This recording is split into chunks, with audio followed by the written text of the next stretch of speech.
읽어주는 교과 넷째 날 11월 27일 수요일. 생명의 근원을 거절함.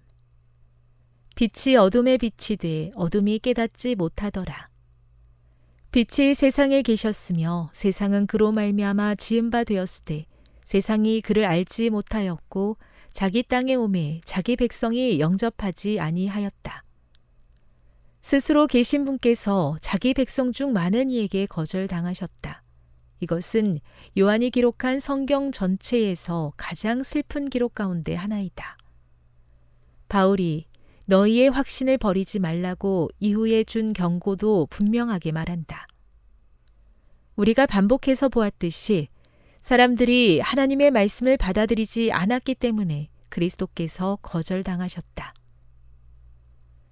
현대의 인본주의적 사고는 의심에서 시작된다.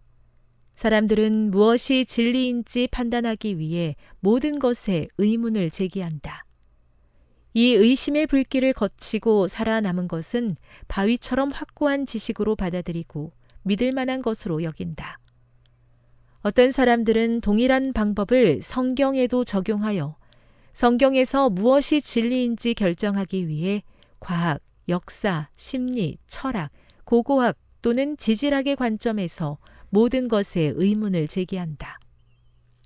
성경의 진실성에 대한 의심으로 시작해서 의심으로 만들어 가는 것이다. 그리스도께서는 인자가 올 때에 세상에서 믿음을 보겠느냐라고 물으셨다. 민수기 13장 23에서 33절을 읽어보라. 정탐꾼들의 가나안에 대한 보고가 서로 극명히 다른 이유는 무엇인가? 가데스 바네아에 있을 때 히브리인들이 저지른 죄는 하나님의 말씀을 의심하는 것이었다. 하나님께서는 그들에게 올라가서 그 땅을 차지하라고 말씀하셨다. 가나안 땅을 정탐하기 위해 12명의 정탐꾼을 보냈다. 그들이 가지고 돌아온 보고서는 두 가지였다. 다수는 부정적인 보고를 했다. 그 땅에는 거인들이 있고 도시는 성벽으로 둘러싸여 있으며 한 번도 본 적 없는 무기와 잘 훈련된 군대가 있다는 것이었다. 반면에 우리는 군사 경험이 거의 없는 이집트의 노예 출신에 불과하다. 10명의 정탐꾼들은 인간적인 관점에서 본 압도적인 증거를 근거로 가나안 정복을 반대했다. 오직 2명의 정탐꾼만 하나님 말씀의 강력한 능력에 대한 믿음을 바탕으로 찬성을 말했다. 교훈입니다. 사람이 하나님 말씀을 받아들이지 않았기 때문에 구주께서 거절당하셨다. 말씀을 의심하는 것은 모든 죄의 시작이다. 우리는 믿음으로 말씀을 받아야 한다. 묵상. 어리석은 일을 하면서도 우리가 하나님의 뜻을 행하고 있으므로 실패할 수 없다고 자신하는 잘못된 확신은 어떻게 피할 수 있겠습니까? 적용. 10명의 정탐꾼과 같은 실수를 저지르지 않기 위해서 우리는 어떻게 해야 하겠습니까? 영감의 교훈입니다. 의심을 버려야 함.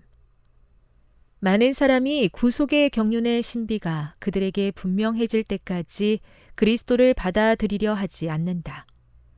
그들은 무수한 사람이 그분의 십자가를 바라보고 그 효과를 체험한 사실을 알면서도 믿음으로 바라보기를 거절한다.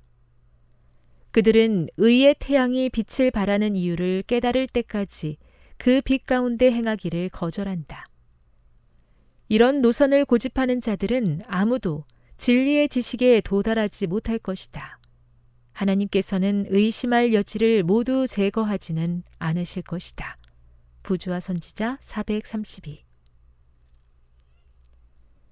가나안 입구에서 죽을 수밖에 없었던 대다수의 잘못에서 우리를 건져 주시기를 기도합니다. 저희는 믿음의 문제가 얼마나 중요한지 잊어버리고 다른 것이 더 중요한 것처럼 생각하기도 합니다. 우리의 마음을 지키시고 믿음을 더해 주옵소서.